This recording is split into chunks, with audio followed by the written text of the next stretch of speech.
নমস্কার বন্ধুরা, এই ফল গাছের গোড়ায় এখন আমি সবজির চাষ করছি। এই আর কিছুদিন, এই যে 1 মাসের জন্য এই সবজিগুলো আমি খেয়ে নেব পরে।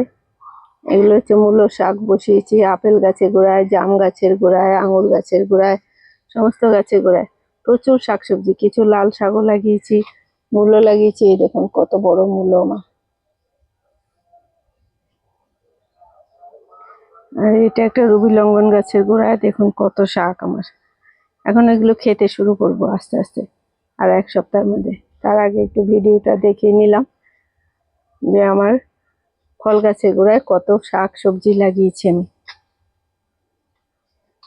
ভিডিওটা একটু বড় হলেও দেখে শেখার মতো আছে বলেই আমি এই ভিডিওটা করলাম, যে ফল গাছের গোড়ায় কত শাক সবজি লাগিয়েছি।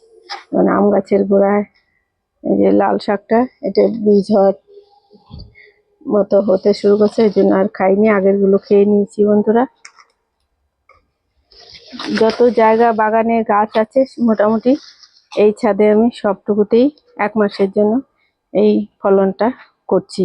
এই মূলো শাক, মেথি শাক, পালং শাক সবই আছে বন্ধুরা। তা মূলো শাকটা বেশি। আবার এইগুলো খেয়ে আমি এবার ধনে আর পালং লাগাবো। ধনেও কিছু আছে, এই যে দেখুন এই ধনে, এই যে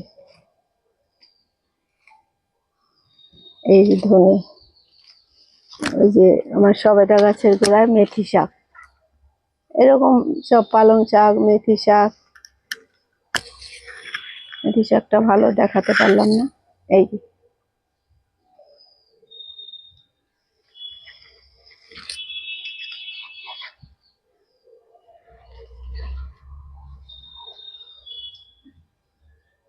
বন্ধুরা, আমার এই শাক সবজির বাগান দেখে যদি ভালো লাগে, টবের ছাদ বাগানে, তাহলে লাইক করবেন, কমেন্ট করবেন, আমার চ্যানেলকে সাবস্ক্রাইব করবেন। নমস্কার।